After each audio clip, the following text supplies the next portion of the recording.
Bismillahirrahmanirrahim. Tulisan yang paling kecil itu namanya huruf.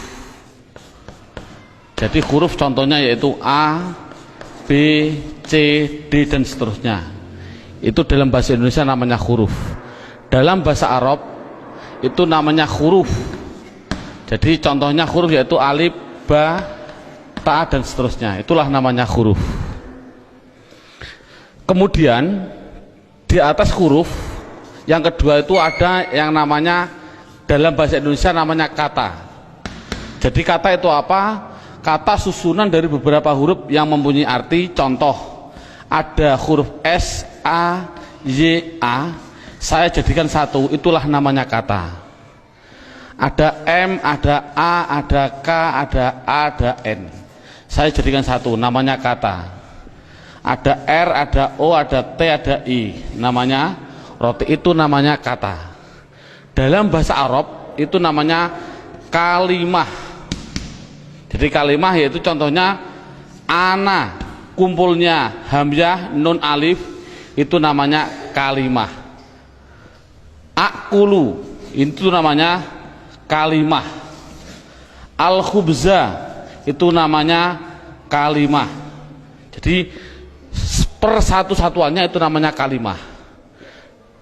Di atas kata dalam bahasa Indonesia itu ada yang namanya kalimat. Jadi kalimat itu apa? Susunan dari huruf ini dijadikan satu. Saya makan roti dijadikan satu, itu namanya kalimah. Kalimat. Dalam bahasa Arab itu ada yang mengatakan kalam, ada yang mengatakan kalim, ada yang mengatakan kaul, terserah. Metode ini adalah yang penting adalah menganalisa, mendeteksi tulisan Arab yang namanya kalimah. Itu pendahuluan. Sekarang dalam buku ini, metode ini ada beberapa bentuk. Yang pertama menggunakan yang namanya buku panduan, dan yang kedua harus menggunakan silabus, yaitu urut-urutan metode belajar mengajarnya seperti ini. Sekarang setelah anak sudah mengetahui bentuk tulisan, sekarang naik yang poin yang inti, yaitu dalam buku buka halaman 1 yang judulnya yaitu kalimah.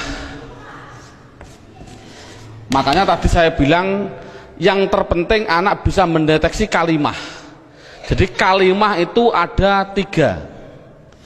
1 kalimah isim, 2 kalimah fiil, 3 kalimah huruf. Anak dikasih suatu gambaran bahwasannya tulisan dalam Al-Quran di dunia, di Quran khususnya, itu ratusan ribu. Kalau di dunia itu adalah jutaan miliar, miliaran juta. Berarti jutaan miliar itu jumlah kalimah. Contoh, saya mencontohkan. Ada tulisan Arab alhamdulillahi rabbil alamin. Ini kita deteksi, yang inilah namanya kalimah. Lillahi itu namanya kalimah, Rabbi namanya kalimah, alamin namanya kalimah. Padahal tulisan Arab apapun yang namanya kalimah pasti kalau tidak isim fi'il huruf. Jumlah kalimah miliaran triliun pasti hanya ada 3. Kalau contohnya alhamdulillah harus dijawab oleh anak kalau tidak isim fi'il huruf. Lillahi kalau tidak isim fi'il huruf. Rabbi kalau tidak isim fi'il huruf. Alamin kalau tidak isim fi'il huruf. Selamanya. Makanya tulisan Arab di dunia itu sebenarnya hanya ada 3, yaitu isim fi'il huruf. Makanya sering saya ngasih pemikiran pada anak, tulisan apapun tulisan Arab hanya ada 3. Masuk 3 kok 3 tahun. Makanya menurut metode saya, insya Allah saya mengatakan kalau hanya ada 3 berarti per satunya itu 2 jam, makanya cukup 6 jam insya Allah praktek baca kitab. Amin Allahumma amin. Ini sekarang setelah anak sudah tahu jumlah kalimat ada 3, sekarang bagaimana saya mengetahui alhamdulillah itu isim fi'il atau huruf, lillahi itu isim fi'il atau huruf. Makanya akan saya ulas satu persatunya. Bagaimana cara mendeteksi isim itu fi'il itu huruf. Buka pada bukunya halaman 2. Dalam bukunya halaman 2 dilihat judulnya cara mengetahui isim. Jadi cara mengetahui isim itu dengan 2 cara. Satu mengetahui artinya. Kalau memang artinya itu kok menunjukkan suatu kata benda atau suatu kata sifat, pasti itu dikatakan isim. Jadi isim itu kalau tahu artinya itu menunjukkan benda atau menunjukkan suatu sifat, pasti isim. Sama dengan fi'il nanti juga sama. Cara mengetahuinya fi'il dengan 2 cara sama. Satu mengetahui artinya. Kalau memang artinya menunjukkan suatu kata kerja, itu pasti fi'il. Nah di dunia ini kan hanya ada 3. Pasti kalau tidak kata benda, kata sifat, kata kerja. Saya contohkan, duduk itu kerja atau apa? Jawab saja, anak dites. Contoh saya bilang duduk, isim, fi'il atau huruf? Anak akan jawab fi'il karena artinya kerja. Saya contohkan lagi, ada tulisan Arab mim sin jim dal. Ini tulisan Arab. Kalau tulisan Arab harus dijawab lafal mim sin jim dal ini isim, fi'il atau huruf? Anak pasti akan menjawab isim. Tahu kok isim? Karena artinya menunjukkan suatu benda. Ini berarti kan sudah bisa anak. Saya contohkan lagi. Saya bilang ada tulisan Arab, coba anak-anak lafal Arab ini jawab dengan 3 kategori, isim, fi'il atau huruf. Ini saya contohkan, mim dal ro sinta, artinya madrasah. Harus dijawab isim, fi'il atau huruf. Anak pasti akan menjawab itu isim. Tahu kok isim? Karena artinya benda. Oh 100. Jadi kalau ada apapun artinya benda atau sifat, contohnya Allahu Akbar, saya menerjemah Akbar itu artinya agung atau mulia. Ini agung itu kan suatu sifat, otomatis Akbar ini harus dijawab. Akbar itu isim, fi'il atau huruf? Anak akan jawab Akbar pasti isim. Tahu kok isim? Karena artinya itu suatu sifat. Jadi kesimpulannya adalah anak bisa mendeteksi, pertama mendeteksi isim, fi'il, huruf dari artinya. Kalau memang artinya benda atau sifat berarti isim, kalau artinya kerja berarti kalimah fi'il.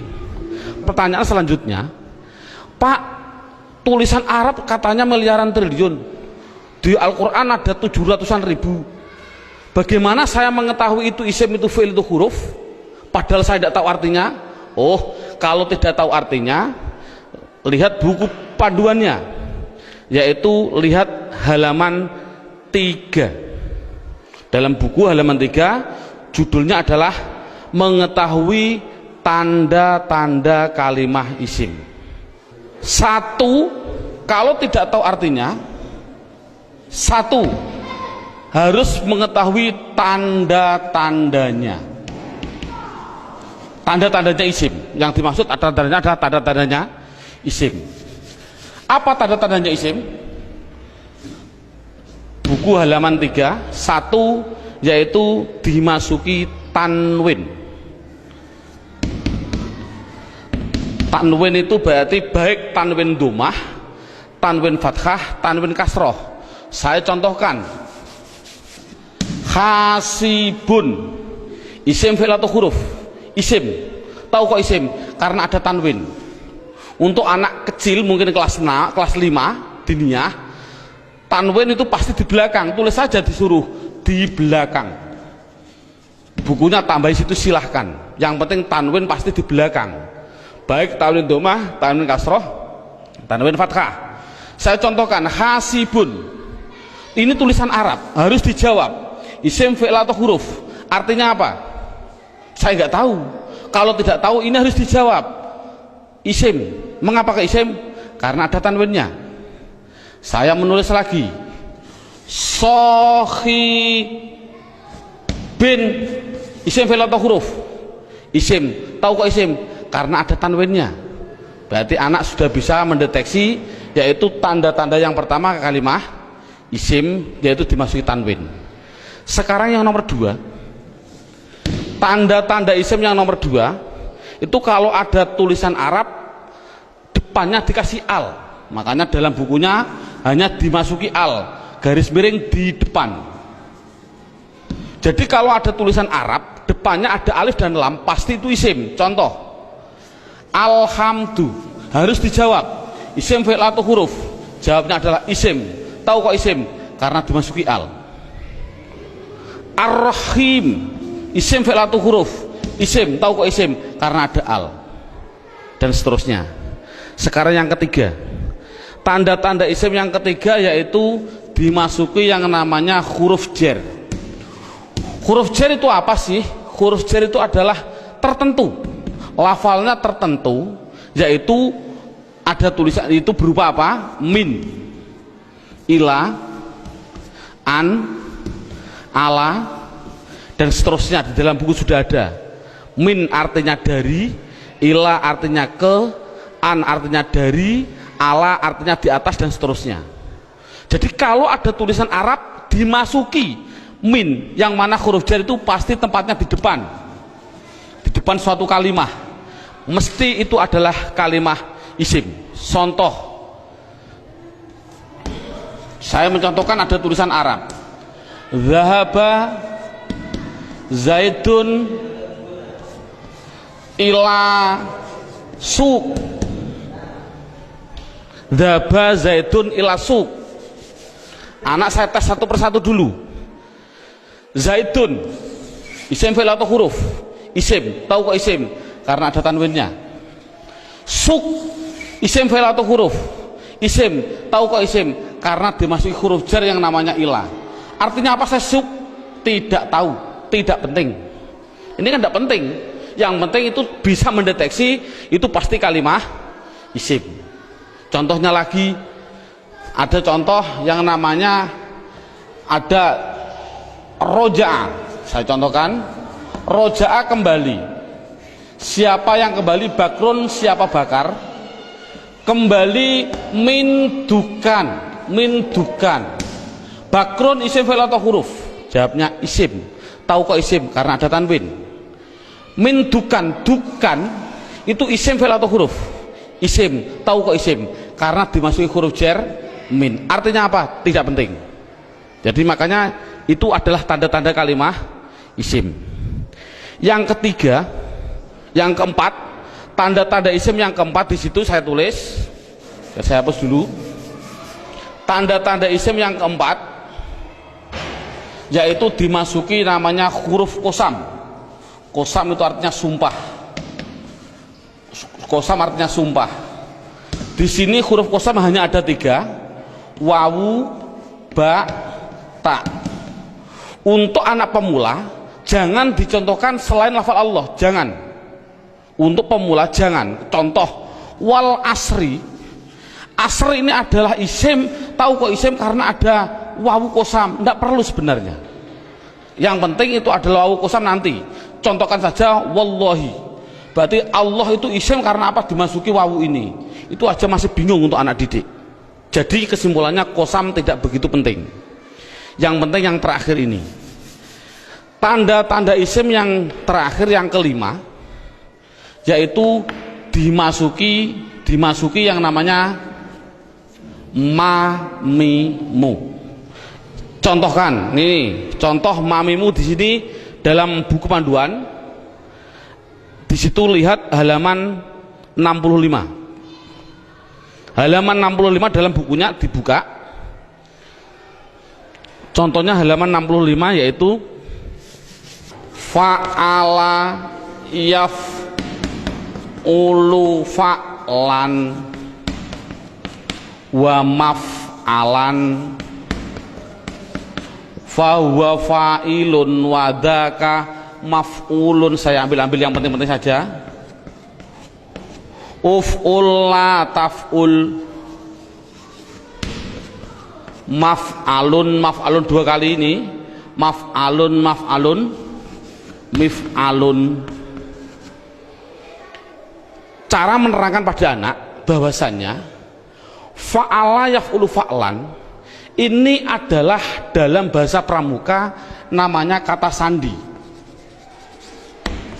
Kalau dalam bahasa komputer namanya keyword atau password, katakan saja password. Passwordnya itu apa? Itu namanya fa'ala. Karena apa? Fa'ala itu adalah hitungan hanya ada 3, 1, 2, 3. Artinya tulisan Arab di dunia, saya tadi bilang miliaran triliun, itu pasti dari 3 kata dasar. Saya bilang contoh, memukul, doroba, ini namanya 1, 2, 3. Duduk, jalasa, 1, 2, 3. Menolong, nasoro, 1, 2, 3. Inilah jadi tulisan Arab itu pasti 3. Contoh fa'ala, berarti saya contohkan di atas. Makanya anak, kalau insya Allah kalau anak desa biasanya sudah bisa. Ini namanya fa fi'il, ini namanya fi'il. Sebagai kata sandi namanya fi'il. Namanya fa fi'il, ain fi'il, lam fi'il. Jadi dot itu bertepatan dengan fa, namanya fa fi'il. Ro bertepatan dengan ain, namanya ain fi'il. Ba bertepatan dengan lam, namanya lam fi'il. Jadi pasti tulisan Arab miliaran triliun itu pasti dari 3 kata dasar. Itu pasti. Jadi kalau dilihat nanti dalam tulisan Arab, yang dimaksud mamimu adalah ada tulisan Arab, depannya ada mim, baik dibaca mi kasroh mi, atau dibaca mim dibaca fathah ma, atau ada tulisan Arab dibaca mu, muslim. Kalau ada tulisan Arab depannya kok dikasih mim dan jumlahnya pasti 4, berarti karena 3 yang asli, mim lam sin asli, mim tambahan, lam fa, lam ain fa asli, mim tambahan.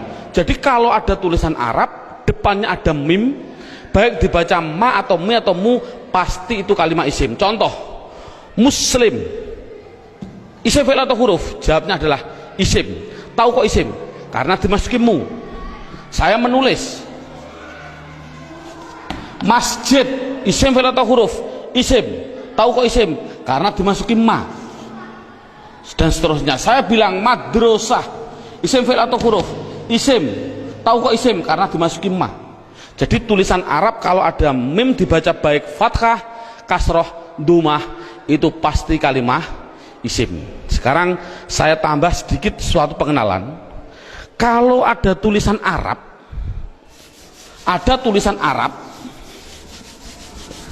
depannya saya kasih mi, contohnya mi dalam halaman 65, itu pasti menunjukkan suatu alat, pasti.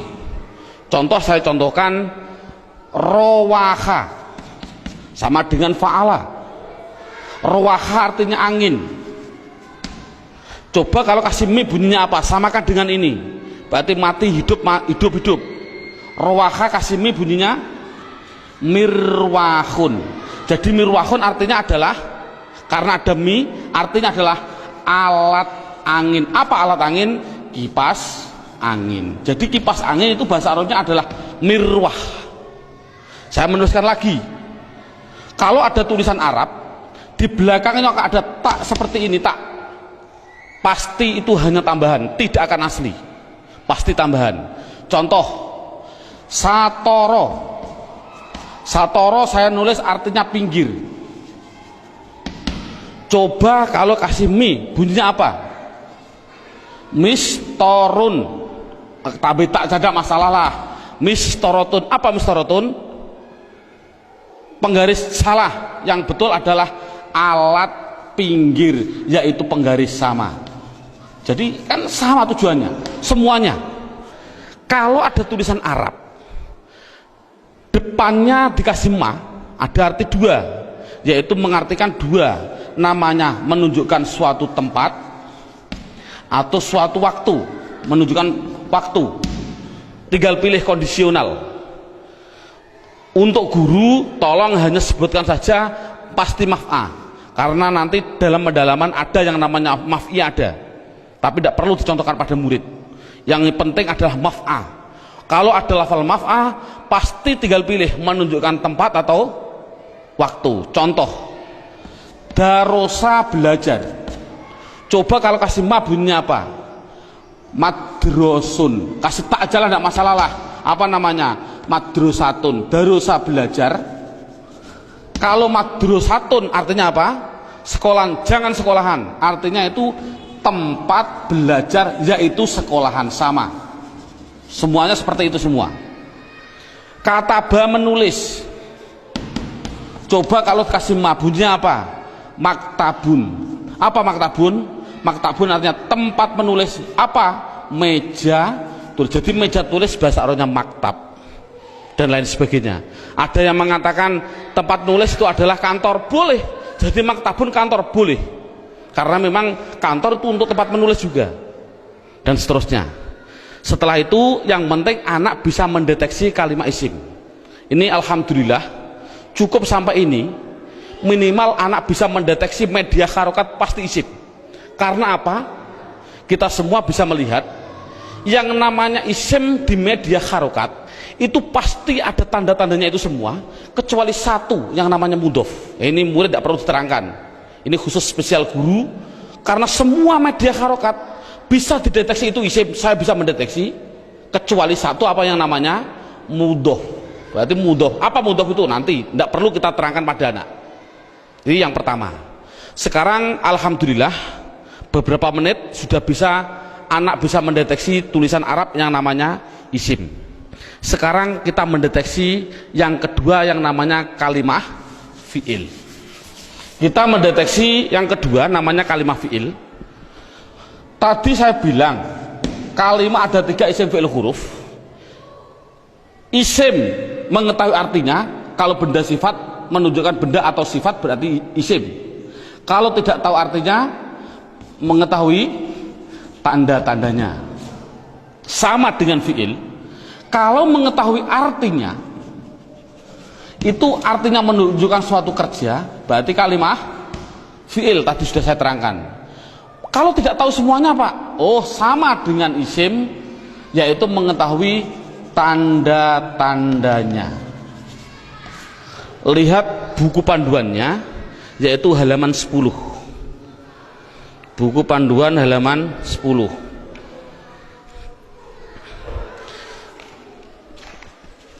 Tanda-tanda kalimat isim. 1 dimasuki kot. Di situ saya 1 dimasuki kot. Dimasuki kot. Saya menulis, saya biar anak, karena anak kecil mungkin biar jelas, saya suruh di depan. Tempatnya itu di depan.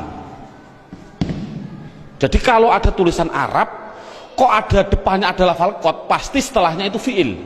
Contoh, saya mencontohkan Allahu Akbar, Allahu Akbar, qad qomatis sholah, qad qomatis sholah. Ini adalah lafal kot. Koma itu mau tidak mau harus saya jawab itu kalimat fi'il. Tahu kok fi'il? Karena dia dimasuki kot. Ini kan paling mudah. Jadi kalau ada dimasuki kot itu namanya kalimah fi'il. Apa artinya koma? Tidak penting. Yang penting tahu itu adalah fi'il. Tanda-tanda yang kedua yaitu dimasuki yang namanya sin. Tolong lafal sin tidak usah diterangkan. Karena apa kok menerangkan? Wong saya menerangkan fi'il saja belum tahu, saya contohkan lafal sayaqulus sufaha. Yaqulu itu adalah fi'il, karena apa? Dimasuki sin, tidak akan mungkin paham anak. Makanya sin adalah ditinggal dulu, karena dia belum bisa mendeteksi semuanya. Jadi sin saya tinggal. Tanda-tanda fi'il yang ketiga yaitu dimasuki yang namanya saufa. Dimasuki yang namanya saufa. Tulis saja sama, sin ya di depan, saufa ya di depan, sama. Contoh yang biasa yang sering didengarkan oleh anak, contoh saya bilang kala saufata lamun, tak lamun itu pasti saya mengatakan fi'il. Karena apa? Karena dimasuki saufa. Artinya apa? Tidak penting, karena sudah tahu itu artinya saufa. Saufa itu masuk pada kalimat tadi mesti kalimat fi'il. Ini paling mudah. Yang terakhir tanda-tanda fiil yaitu dimasuki yang namanya taknis. Saya suruh menambahi pada anak. Taknis itu saya bilang, saya tulis di belakang, tempatnya itu di belakang, dan berupa tak seperti ini yang mati. Orang Jawa bilang tak perahu lah. Jadi tak perahu. Nek ono tak perahu seperti itu pasti itu namanya kalimah fiil. Contohnya ini. Qad qomat as-shalah, aslinya itu adalah koma, itu fiil dengan dua tanda-tanda. Satu dimasuki qad, dua dimasuki ini tak, ini di belakang masuk pada kalimat ini. Jadi ada dua tanda-tanda. Coba sholat, isim fi'il atau huruf? Isim. Tahu kok isim? Karena ada al. Oh mudah. Namun sekali lagi ini mulai metode saya adalah nanti menggunakan yang namanya metode hantu. Ini contohnya. Al ini adalah alif dan lam. Yang namanya alif itu pasti mati. Yang namanya alif pasti mati. Ada mati ketemu mati, itu namanya hantu. Saya tulis mati ketemu mati namanya apa? Hantu. Orang Arab tidak senang hantu. Akhirnya biar ini hidup, akhirnya dikasih biar berdoa. Bunyi apa?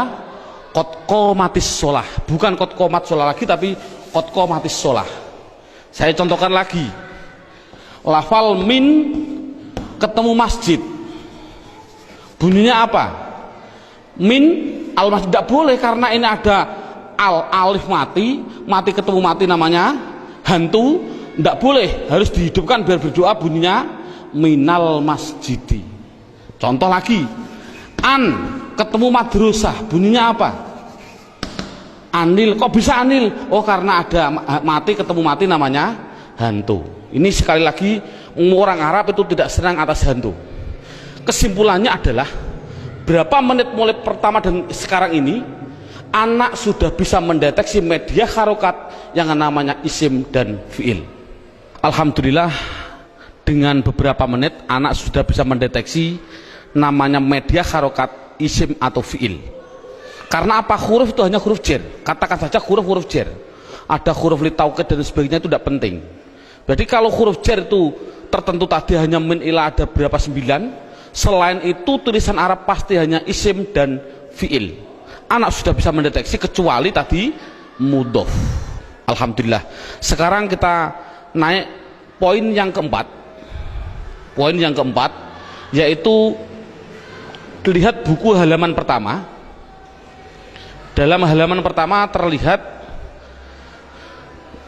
kalimah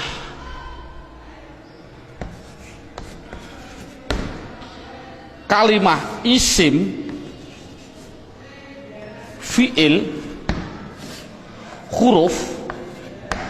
Ini ada gambar kalimah pasti butuh kepada yang namanya, ini garis horizontal namanya perlu. Dalam bahasa Indonesia namanya perlu, bahasa Indonesianya orang Jawa namanya butuh.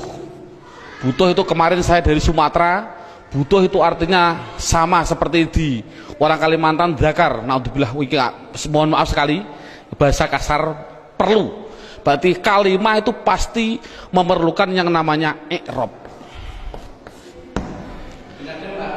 Halaman pertama dilihat, i'rab itu ada 4. Satu namanya i'rab rofa, 2 namanya i'rab nasab, 3 namanya i'rab jar, yang keempat yaitu namanya i'rab jazm.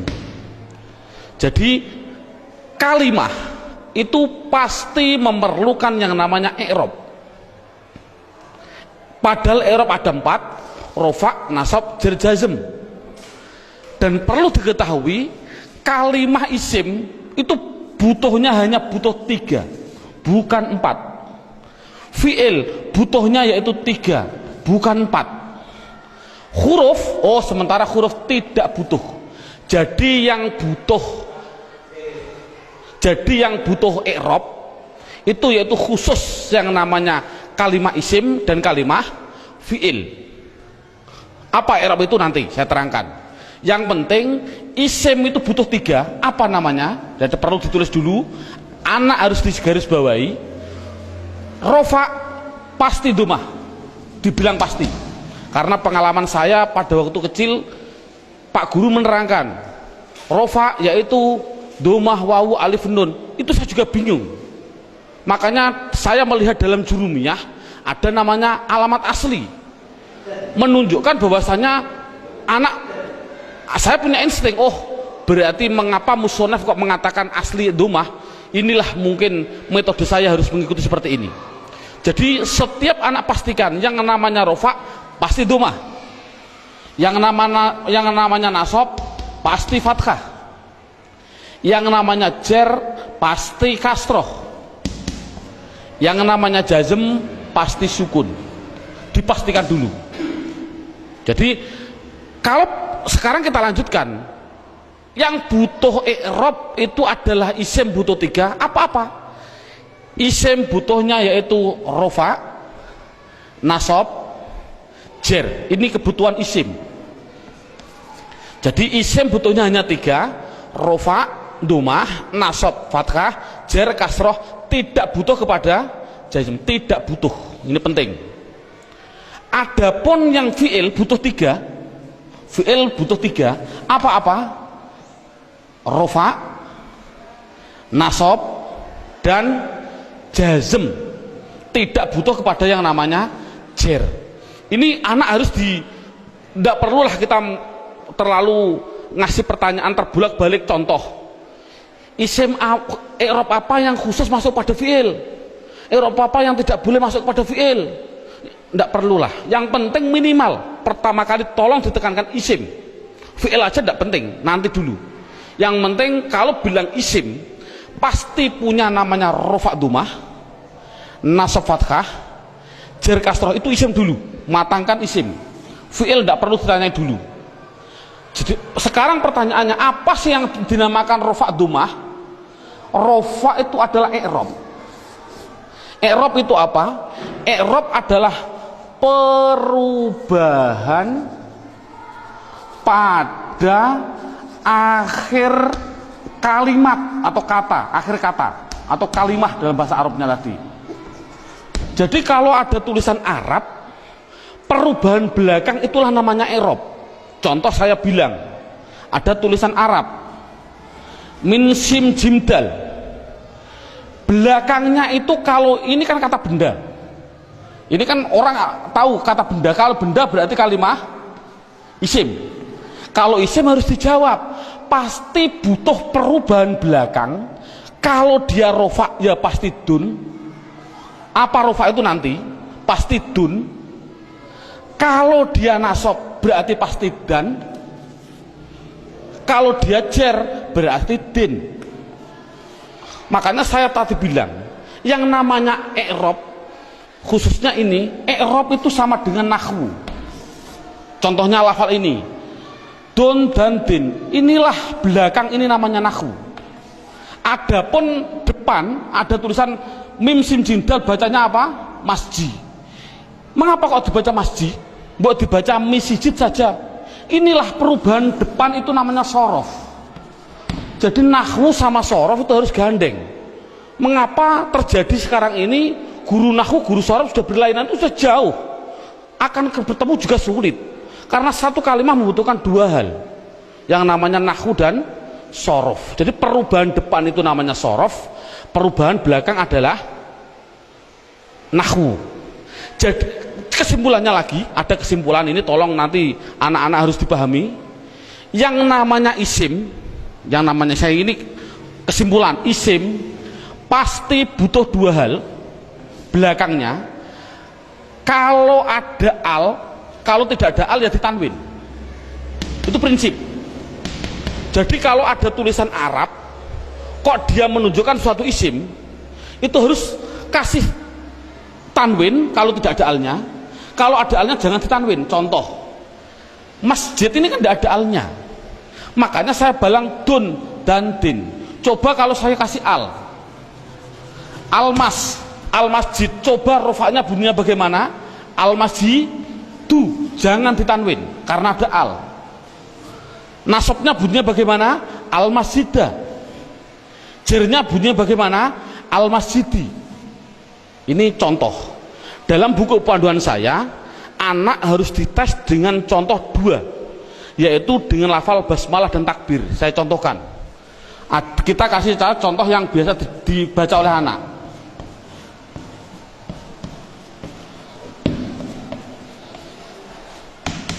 Dideteksi dulu isim fi'ilnya. Coba rohim, lafal belakang ini isim fi'il atau huruf? Isim, tahu kok isim? Ada al. Rohman, isim fi'il atau huruf? Isim, tahu kok isim? Ada al. Allah, isim fi'il atau huruf? Isim, tahu kok isim? Ada al. Silahkan. Ini ada khilafiyah ulama. Ada yang mengatakan jangan bilang al. Ini adalah ismudzat, tidak boleh dirubah-rubah. Tapi ada ulama yang mengatakan memang al. Dari lafal aliha dikasih al, jadinya alifnya dikasih panjang. Allah. Nggak, untuk anak kecil biarlah itu bilang isim karena ada al, silahkan. Ismi, ini isim, tahu kok isim karena ada huruf jerba. Ini memang sulit, anak pemula memang sulit, nggak begitu penting. Yang penting dikasih tahu ismi isim karena ada huruf jar masuk. Kalau ini mengatakan isim, ini isim karena ada al, ini isim karena ada al, ini isim karena ada al. Coba harokannya gimana? Bismi, loh, saya baca kasroh, berarti dia menunjukkan rufa nasab atau jer? Jer, karena kasroh. Oh 100. Bismillahi, saya kasri hi, berarti di kasroh. Isim ada kasroh. Oh masuk karena dia jer berarti. Mengapa kok jer? Oh nanti, belum waktunya. Bismillahirrohmani, mengapa saya bilang nih? Rufa nasab atau jer? Jer. Oh 100. Teruskan. Bismillahirrahmanirrahim. Pasti anak jawab khim. Jawab saja mustahil. Karena sukun itu miliknya fi'il. Ini kan sukun. Sukun itu adalah miliknya kalimah. Sukun itu miliknya kalimah fi'il. Padahal ini isim. Berarti ini milik isim, tidak boleh. Jadi salah, ada tulisan Arab Bismillahirrahmanirrahim, mimnya kok disukun, salah. Mestinya itu kalau dia isim, kalau tidak rohimu ya rohimah ya rohimi, pasti itu. Oh kebetulan di dalam Al-Quran tulisannya adalah mi, ya berarti jer. Dari mana kok jer? Yang penting dia kasroh itu jer. Mengapa kok dibaca jer? Oh nanti belum masanya. Yang penting dia bisa mendeteksi itu isim, rofa nasab atau jer. Ini kan anak sudah lumayan. Dengan berarti gambaran rohim ini adalah menggambarkan anak biar tahu, oh isim tidak boleh ditanwin. Loh kok disukun pak? Oh tidak boleh ditanwin, maaf, disukun. Mengapa sukun pak? Karena wakof. Saya contohkan lagi 2 contoh. Lafal Allahu Akbar. Allahu Akbar. Orang bilang akbar disukun. Saya jawab salah. Mengapa salah? Tadi saya bilang akbar itu adalah sifat. Yang namanya sifat itu pasti isim. Yang namanya isim tidak mungkin dia disukun. Di dalam tulisannya kalau begini. Karena apa? Sifat isim tidak boleh sukun. Karena sukun itu miliknya fi'il. Kalau isim itu pasti kalau tidak ru ya ro ya ri. Mengapa tidak ditanwin? Nanti. Yang jelas ini contoh Allahu Akbar. Allah isim, tahu kok isim ada al. Rofa nasab atau jer? Rofa, tahu kok rofa karena dumah. Akbar yang betul adalah akbaru. Jadi mengapa kok dibilang bar? Karena wakof. Kalau nulis adalah ru yang betul. Makanya sering saya kasih pertanyaan, bagaimana hukumnya ada orang sholat bilang Allahu Akbaru, sah nggak? Jawabnya adalah sah karena nakunya seperti itu. Namun yang terbaik memang adalah wakof. Seperti ini, Bismillahirrahmanirrahim, karena wakof. Jadi intinya adalah yang namanya i'rab ada 4 rofa nasab jar jazm. Khusus kita tekankan pada isim. Yang namanya isim belakangnya pasti rofa dumah, nasab fathah, jar kasroh. Itu kesimpulannya. Sekarang silabusnya poin yang kelima, judulnya yaitu pendalaman isim. Buka halaman 1. sama halaman 1, yaitu lihat halaman 1, isim dibagi 2. Ada yang namanya isim mabni, ada yang namanya isim mu'rab. Sekali lagi, isim mabni dan isim mu'rab dibagi dulu. Apa yang namanya isim mabni? Dalam buku halaman 2 ada. Mabni itu adalah, mabni itu apa? Mabni adalah harokat belakang, harokat belakang itu tetap. Saya tulis tetap. Itulah namanya mabni. Jadi mabni itu apa? Mabni harokat belakang tetap. Mu'rab itu apa? Mu'rab yaitu harokat belakang berubah-ubah. Harokat belakang berubah-ubah. Jadi itu kesimpulannya. Jadi isim harus dibagi 2, isim mabni dan isim mu'rab. Isim mabni belakangnya tetap, isim mu'rab belakangnya berubah-ubah. Isim mabni sekarang diperinci satu persatu. Dalam silabus ada isim mabni, yaitu satu namanya isim domir. Saya tulis satu namanya isim domir. Tolong dalam hal ini anak tidak usah diperdalami. Yang namanya pada waktu pengalaman saya dulu kecil, Pak Guru bilang domir itu ada 2, seperti contoh seperti ini. Domir ada 2, domir baris dan domir mustatir. Baris muttasil ada 2, baris munfasil ada 2, muttasil ada 4, dan domir mustatir ada yang jawas dan ada yang wujub. Ini enggak, dulu saya suruh menghafalkan ini domir saja, itu mungkin 1 bulan. Nah, menurut saya kita ambil yang pokok dulu. Dengan metode ini adalah metode saya bilang domir yang berupa domir baris munfasil rufa, yaitu pendalamannya dalam buku. Lihat halaman buku yaitu dilihat halaman 4. Halaman 4 dilihat judulnya isim domir. Di situ saya tulis yaitu lafal huwa, huma, hum, ya, huma, hunna, anta, antuma, antum, anti, antuma, antunna. Yang terakhir ana, nahnu. Jadi jumlahnya 14. 1, 2, 3, 6, 9, 12, 14, 13, 14. Jadi jumlahnya saya bilang isim domir adalah jumlahnya 14. Contohnya huwa, hum. Yang namanya domir itu adalah kata ganti. Dalam buku huwa itu kata ganti dari siapa? Kata ganti dari dia. Dia siapa? Dia laki-laki 1. Ini yang namanya goib. Jadi kesimpulannya huma kata ganti dari siapa? Dia laki-laki 2 yang goib. Hum kata ganti dari apa? Mereka atau mereka. Siapa mereka? Laki-laki 3 ke atas yang goib. Jadi kesimpulannya ini adalah namanya laki-laki. Ini berarti 1, 2, 3 ke atas ini perempuan. Tapi ini adalah semuanya adalah goib. Sekali lagi, ini adalah goib. Berarti dia perempuan 1 goibah atau goib, goibah. Huma 2 perempuan goibah. Huna 3 ke atas perempuan goibah. Jadi inti kesimpulannya adalah 3 ini laki-laki, 3 ini perempuan yang semuanya adalah katakan goib. Anta Kata ganti siapa? Dari kamu. Kamu siapa? Kamu laki-laki satu yang hadir.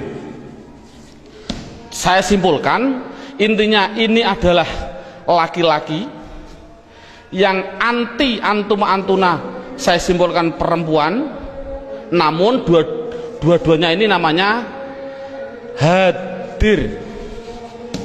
Namanya hadir.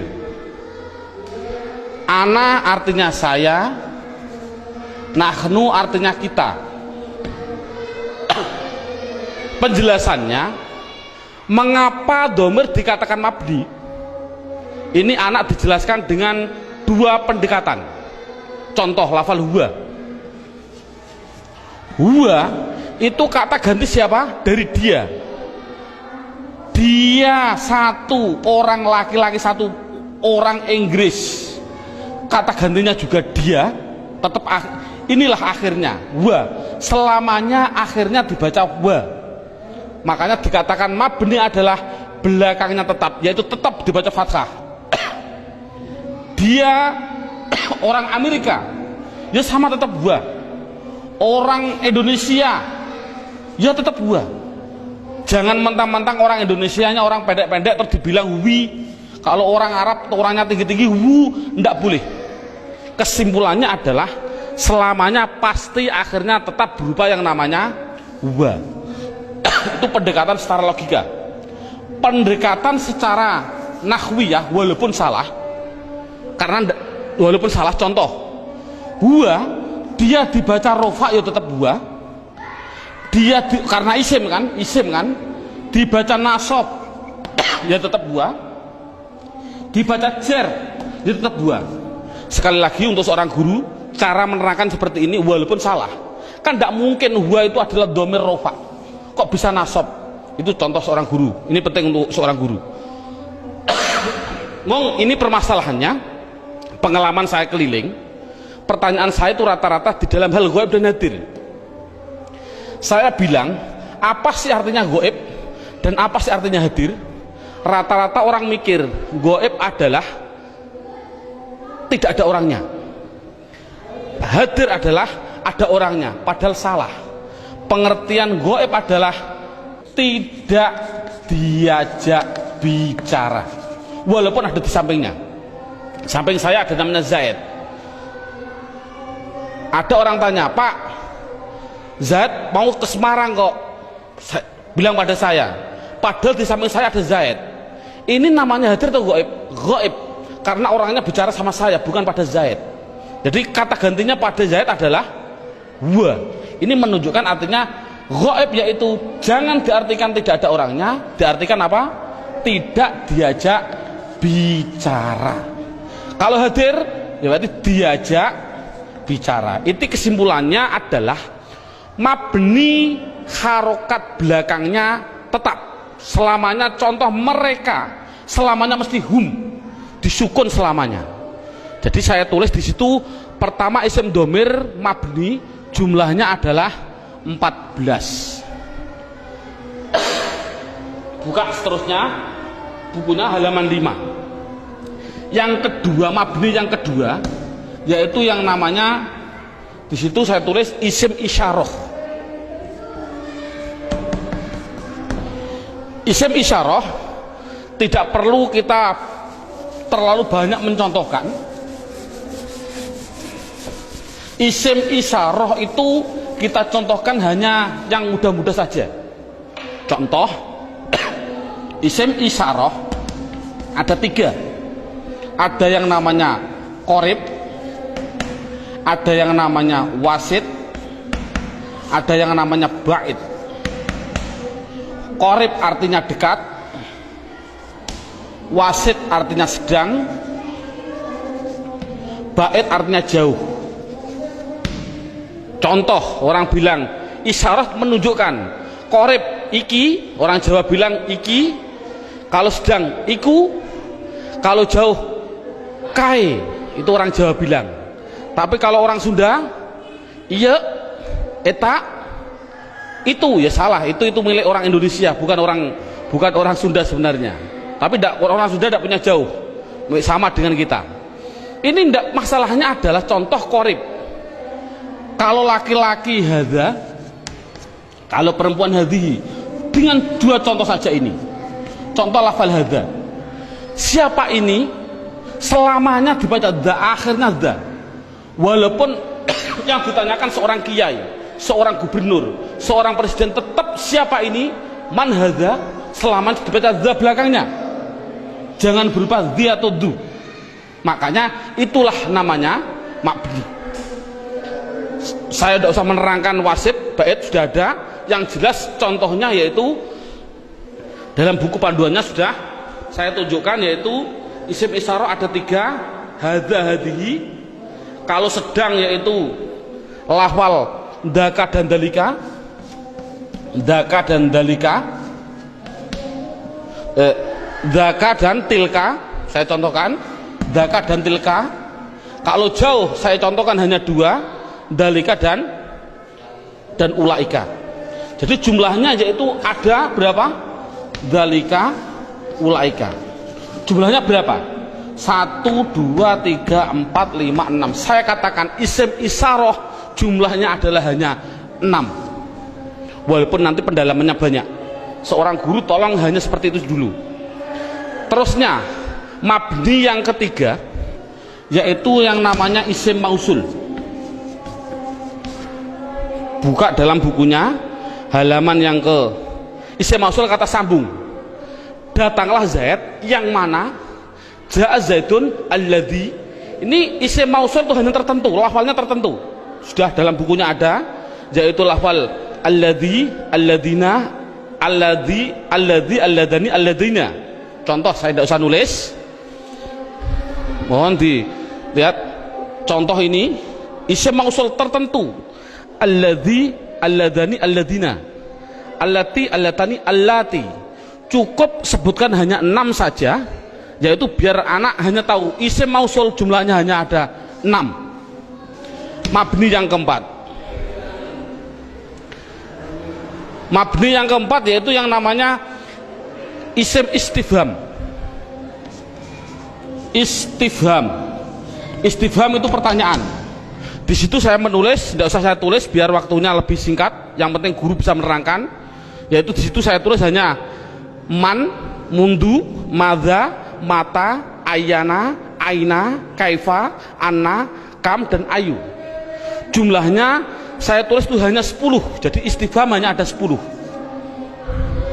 Yang keempat, yang ke mabni yang kelima, yaitu namanya isim syarat. Syarat itu apabila, jikalau, andai kata, itu namanya syarat. Saya tulis dalam bukunya biar lebih singkat. Lafalnya tertentu. Man, ma, mahma, mata, ayana, aina, anna, haisuma, kaifama. Jumlahnya yaitu hanya ada 9. Yang terakhir yang nomor 6, yang namanya isim fi'il. Ini loh, namanya isim fi'il. Kadang-kadang orang bingung. Di situ ada isim fi'il madhi, isim fi'il mudhari, isim fi'il amar. Yang penting contohnya saya bilang isim fi'il amar, isim fi'il amar. Contohnya lafal amin, amina. Ini dikatakan dia bukan isim, bukan fi'il. Dikatakan isim fi'il. Mengapa kok isim fi'il? Tidak usah kita, anak tidak usah dikasih jawaban, kasih alasan, tidak usah. Yang penting isim fi'il itu lafalnya tertentu. Lafalnya itu hanya ada 9. Begitu. Berarti anak yang penting tahu. Contohnya seperti ini. Isim fi'il amar yang pertama. Ada yang namanya soh dan seterusnya. Isim fi'il madhi ada 2. Isim fi'il mudhari ada 2. Cukup 9 saja. Inti kesimpulannya, isim mabni itu jumlahnya adalah 14, 6, 6, 10, 9, 9, jumlahnya adalah 54. Padahal tadi saya bilang tulisan Arab yang namanya isim di dunia jumlahnya kalimat isim adalah 1 miliar triliun. Itu jumlahnya tulisan Arab di dunia itu 1 miliar triliun. Kalau isim jumlahnya miliaran triliun dibagi dua, mabni dan mu'rob. Yang namanya mabni yaitu 54, selainnya pasti mu'rob. Kesimpulannya, isim mu'rob adalah yang tidak berupa mabni. Saya mohon maaf untuk seorang ustadz, seorang guru, dulu pada waktu saya masih kelas 1 sanawiyah sudah diajarkan oleh alfiyah, padahal saya belum memahami betul. Saya ditunjukkan contohnya huwa, isim domir. Isim domir huwa itu dikatakan mabni karena apa? Karena yang namanya mabni adalah serupa dengan huruf. Murob tidak serupa dengan huruf. Jadi yang namanya mabni serupa dengan huruf. Serupa di dalam apanya? Ada sibe wat'i, sibe iftikori, sibe. Tidak perlulah kita sementara, nanti dulu. Yang penting anak bisa, yang namanya mabni pasti tertentu lafalnya, dan dia pasti serupa dengan huruf. Makanya tidak usah kita menjelaskan alasan-alasan dulu, biarlah nanti seorang ustadz kalau dia sudah belajar alfiyah. Ini metode awal. Jadi saya simulkan, kalau tulisan Arab yang namanya isim jumlahnya 1 miliar triliun, mabni 54, berapa jumlah mu'rob? Jumlah mu'rob ya miliaran triliun dikurangi 54. Kalau kita nulis persen, ya mungkin 0,000 nafas hampir habis baru 1%. Jadi anak mudah. Isim domir ada 14, isim isyarah ada 6. Contoh, alhamdu, isim fi'il atau huruf? Isim. Tahu kok isim? Ada al. Kalau tahu isim harus dijawab, dia masuk kategori mabni atau mu'rob, harus dijawab. Jawabnya apa? Anak dibilang ini pasti mu'rob. Karena apa kok mu'rob? Karena lafal alhamdu tidak ada pada mabni yang jumlahnya 54. Itu kan paling mudah. Berarti semua tulisan Arab kalau tidak ada di 54 ya pasti mu'rob. Berarti mu'rob miliaran triliun. Jadi makanya anak suruh menghafalkanlah. Arti tidak perlu nanti dulu. Yang penting anak bisa mendeteksi. Itu adalah mabni, jumlahnya 54, apa-apa, huwa umahum dan seterusnya. Isim isyarah tak dihafal, isim mausul hafal, selain itu pasti mu'rob. Contoh lagi, alhamdulillahi rabbil alamin. Isim fi'il atau huruf? Isim. Tahu kok isim? Ada al. Kalau isim, jawab mabni atau mu'rob? Itu pasti, pertanyaan itu harus jawabnya adalah mu'rob. Tahu kok mu'rob? Karena tidak ada di mabni, gitu saja, paling simpel. Mengapa kok mu'rob? Karena tidak ada di mabni. Insya Allah anak akan bisa. Berarti bisa mendeteksi media harokat itu isim, mabni atau mu'rob, semuanya. Mulai dari bismillah, mu'rob karena tidak ada di mabni. Bismillahi Allah, mu'rob karena tidak ada di mabni. Bismillahirrahman, Rahman mesti mu'rob karena tidak ada di mabni. Rohim, mu'rob karena tidak ada. Mudah. Jadi anak sudah bisa mendeteksi itu mabni dan itu mu'rob. Sekarang pendalaman yang terakhir, pendalaman isim yang terakhir, yaitu di dalam hal mu'rob. Dalam buku panduannya lihat halaman 8. Lihat halaman 8. Halaman 8 sudah tertulis, saya tulis di situ. Halaman 8. Halaman 8 sama halaman 1 sama. Sekali lagi, halaman 8 dan halaman 1 adalah sama. Yang namanya mu'rob itu tadi kan ada 6 jumlah total 54. Sekarang enggak, yang namanya mu'rob 1 ada yang namanya mufrad, 2 ada yang namanya tasniyah, yang ketiga ada yang namanya jamak mudzakkar salim, yang keempat ada yang namanya jamak muannas salim, yang kelima, lah ini saya batasi cukup mu'rob, yang penting anak bisa 4, mufrad, tasniyah, jamak mudzakkar salim, jamak muannas salim. Yang kelima sampai yang ke-9 tidak penting. Sekali lagi, metode ini adalah tidak penting. Karena apa? Karena mu'rob yang 4 ini itu sudah mendominasi dalam tulisan Arab 80% dari tulisan Arab itu pasti terjadi dari 4. Makanya anak harus ditekankan di dalam 4 tadi. Berarti sekali lagi, mu'rab yang jumlahnya miliaran triliun dikurangi 54 itu harus dimasukkan di antara 4 ini. Berarti di antara 4 ini mufrad, tasniyah, jamak mudzakkar salim, jamak muannats salim. Sekarang anak diterangkan apa sih yang namanya isim mufrad. Lihat ini, mufrad itu bahasa Arab. Artinya apa mufrad? Artinya satu. Baik dia seorang laki-laki atau perempuan, pokoknya satu, itu nama bahasa Arabnya mufrad. Tasniyah itu bahasa Arab. Apa sih artinya tasniyah? Tasniyah itu artinya 2. Baik dia seorang laki-laki atau perempuan. Yang ketiga namanya jamak mudzakkar salim. Jamak itu artinya banyak, banyak itu artinya 3 ke atas, 3 plus. Mudzakkar artinya laki-laki, salim artinya selamat, berarti laki-laki yang selamat. Ngono selamat cara jani. Yang keempat, jamak muannats salim. Jamak artinya 3 ke atas, muannats artinya perempuan, salim selamat. Jadi sementara anak dites dengan bahasa Jawa atau bahasa Indonesia, disuruh mengarabkan. Contoh saya bilang, coba saya bilang 2 buku itu mufrad atau tasniyah atau jamak mudzakkar salim atau jamak muannats salim? Jawab tasniyah. Tahu kok tasniyah? Karena artinya 2. Saya bilang 5 bakar, mufrad, tasniyah atau jamak mudzakkar atau jamak muannats? Jawab jamak mudzakkar salim. Karena apa? Artinya 5 3 ke atas, zaid adalah, bakar adalah laki-laki. Jadi anak sudah bisa dites dengan bahasa Jawa, disuruh membahasa Arabkan. Contoh sekali lagi, 2 zaid tasniyah, 5 bakar jamak mudzakkar salim, 10 hindun, hindun itu perempuan, jamak muannats salim.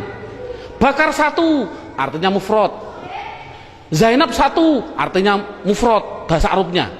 Nah, kalau ada tulisan Arab kok tidak berupa mabni yang jumlahnya 54, pasti harus dimasukkan mu'rab. Kalau mu'rab harus dimasukkan di antara 4 ini, harus apa mufrad, apa tasniyah, apa jamak mudzakkar salim, apa jamak muannats salim, pasti harus masuk semua tulisan mu'rab. Contoh, nah ini bagaimana saya mengetahui Pak tulisan Arab itu mufrad, tasniyah, jamak mudzakkar salim, jamak muannats salim? Lihat bukunya halaman 8. Kalau ada tulisan Arab, belakangnya kok ada alif nun atau ya nun, nunnya dibaca kasroh ni, sebelum ya dibaca fathah, sebelum alif dibaca fathah, bunyinya ani atau aini, mesti artinya 2. Kalau ada tulisan Arab belakangnya kok berupa wawun nun atau ya nun, nunnya tapi dibaca na, baca fathah na, sebelum ya dibaca kasroh, sebelum wawu dibaca domah. Kalau orang Jawa bilang una, ini berarti mati nih, atau ina tadi aini, mesti artinya 3 ke atas laki-laki. Kalau ada tulisan Arab belakangnya berupa alif dan tak, taknya tak perahu, sebelum alif dibaca fathah, taknya hanya 2, kalau tidak ton ya tin, itu pasti dikatakan jamak muannats salim. Kalau ada tulisan Arab belakangnya tidak ada tambahan ani, aini, una, ina, atun, atin, mesti itu isim mufrad. Jadi isim mufrad itu apa? Yaitu kalau tulisan Arab tidak ada belakangnya tidak ada tambahan. Saya contohkan, alhamdu, isim fi'il atau huruf? Isim. Tahu kok isim? Karena ada al. Pertanyaan selanjutnya, mabni atau mu'rab? Mu'rab. Tahu kok mu'rab? Karena tidak ada di mabni. Kalau mu'rob harus dimasukkan di antara empat ini, wajib. Empat ini harus dimasukkan. Berupa apa? Mufrad. Tahu kok mufrad? Karena belakangnya tidak ada tanda-tandanya. Ani, aini. Ini kan dal. Dal ini kan tidak ada tambahannya. Oh, jadi alhamdu adalah isim mufrad. Contoh lagi. Bismillah, alhamdulillahirabbil alamin. Alamin. Pertanyaan, isim fi'il atau huruf? Isim. Tahu kok isim? Ada al. Mabni atau mu'rob? Mu'rob. Tahu kok mu'rob? Karena tidak ada di mabni. Kalau masuk mu'rob, masukkan di antara empat ini. Bunyinya apa? Jamak mudzakkar salim. Tahu kok jamak mudzakkar salim? Karena belakangnya ada inang, ya nun, sebelumnya dibaca kasroh. Cocok gak dengan ini?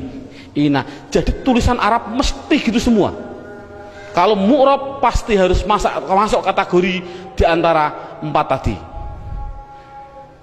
Ini alhamdulillah berapa jam ini anak sudah bisa 100% mendeteksi isim dan mengkategorikan di antara mabni dan mu'rob. Subhanallah, sudah bagus. Ini untuk apa isim tadi? Oh, nanti. Itu adalah setelah 3 jam. Kita istirahat dulu.